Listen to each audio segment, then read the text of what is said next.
Hello YouTube. Today I am here with a classic harvest video for you. Today we are going through this issue of Vogue UK. I was very excited to get this issue because it actually came with a free journal. What? Like, talk about my dream come true. It was hard to find, but thankfully my boyfriend lives in the UK and he came to visit me last month, so he was able to get me a copy with the free journal and bring it over to me in the States.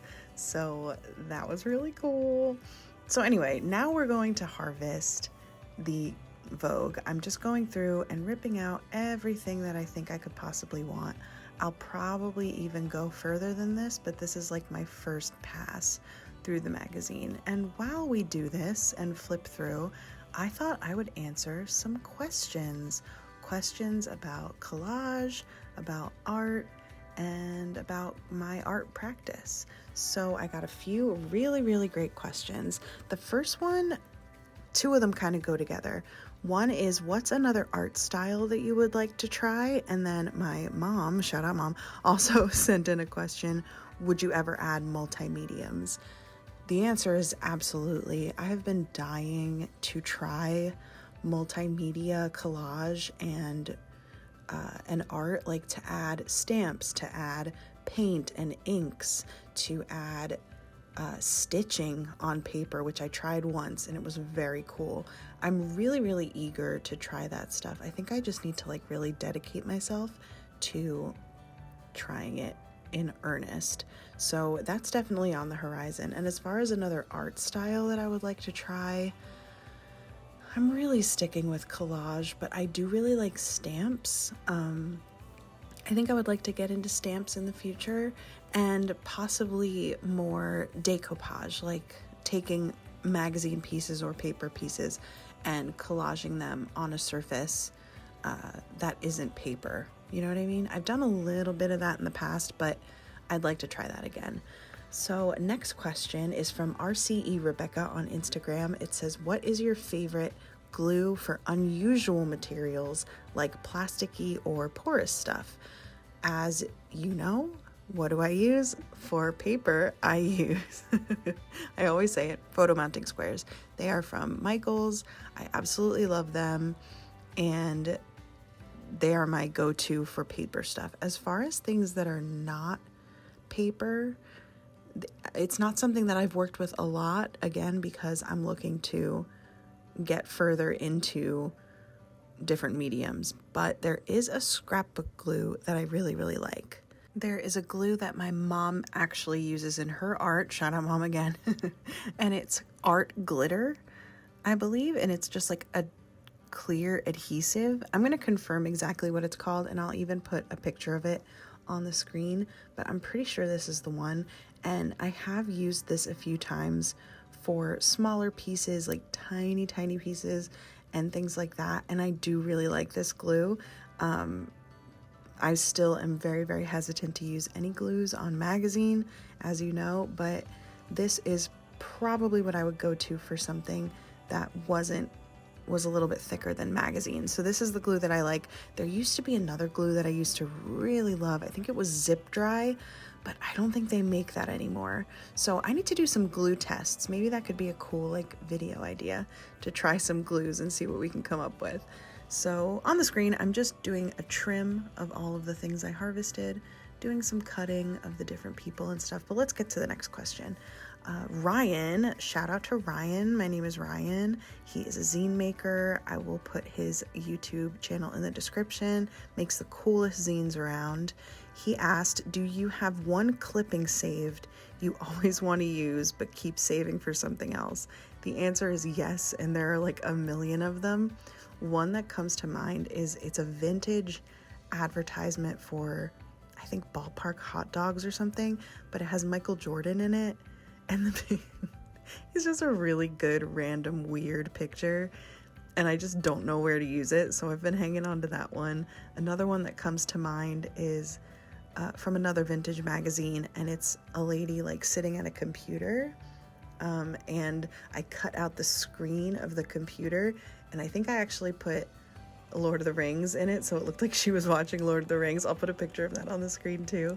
I still don't think I've used this because I'm like, maybe I can find something better to put in the screen, and it's kind of like a small piece, so that is definitely one that comes to mind. But there are so many. I could go through my clipping collection and find like 12 that I'm just like, oh, I don't want to use it yet. It's too perfect. Such a good question. Thanks, Ryan. And the last questions come from Dancer483 here on YouTube. Asked me a bunch of really good questions. So let's start at the top. The first one is, how did you first start doing collage? I've talked about this a little bit before, but basically it started with scrapbooking. My mom was a huge, shout out mom again, was a huge scrapbooker in the 90s, and I was around her and her friends doing their scrapbooks a lot. So I eventually started my own, and then that got into me making my own like art journal type scrapbooks where I was just keeping my keepsakes and memorabilia. I show that on my channel all the time. And it kind of went from there into starting to practice and play with collage. I can put some of my first pieces on the screen. I remember I went to a scrapbooking event with my mom and her friends, and it was the first time that I really tried collage, and I went crazy. Like, it just like ignited something in my brain and I couldn't stop. And ever since then, I've just been like collecting clippings, playing around, doing different things, and it just kind of spurred from there. The next question from Dancer483, where do you go to learn new techniques and ideas, or do they just come to you? Sometimes both. Sometimes they do just come to me from just playing around, trial and error, that type of thing. I do also get great inspiration from other collage artists, especially on Instagram. There are so many great collage artists. I do try to stick to analog collage artists when I'm getting inspired, just because digital collage is really cool, but I don't really like relate to it because I feel like there's things you can do with digital collage that you can't really do with analog exactly. I don't know, but usually analog collage artists, either on Instagram or looking at YouTube and maybe a little bit on Pinterest, but more or less, I think I get the most inspiration just from my collection of clippings. So when I go through my bin of clippings and I'm just looking at all the different people and colors and backgrounds and things that I've saved, that is what inspires me the most, is just looking through this huge, massive collection of paper and kind of like figuring out what could go together and adding new things to the collection, going through and looking for older things and just mixing and matching. That is where I get the most inspiration, I think, is just from going through all the crap I have, basically. Next question, do you feel like your collage style has evolved over time? And if so, what has changed? Another great question. I definitely feel like it has changed and evolved. I think I've tried a lot of new things, and especially there are times where I have played more with color and texture. I feel like I used to think that collage had to be very like, I don't know, like structured in a way, and it really doesn't have to be structured at all. I love when I've played with layering. That is some of the stuff that has, I think, improved the most over time, is my use of layering. But also, like, I think now I am open to taking more risks, and just kind of being more abstract. I'm trying to, not fear negative space. I'm trying to like push myself to take weirder chances on collage, and also to not worry about like if other people will like it. That's obviously, I think a lot of artists struggle with that, but mostly I just want to do what like feels good in the moment, and then kind of go from there. So my style has definitely changed and evolved over time. You can see it if you look at, like, I have a video I'll link in the description where I flip through like 5 of my art journals, and you can see how my collage style has changed and how I've started to take more of those risks and get a little bit more abstract and weird, but also getting better at cutting edges, around people, getting better at mixing colors and textures and things like that. So yeah, I think another thing that has really improved, you're actually seeing on the screen right now, is my ability to cut details. That is something that you really only get good at with practice, I think. So because I have done it a lot, I can see myself getting better at that all the time. If you look at my old journals, you'll see that I used to not cut along the edge because I didn't want to mess it up. But I have a lot better attention to detail with that now. So yeah, and the last question from Dancer483, do you ever get burned out and not want to do art for a while? And if so, how did you get over it?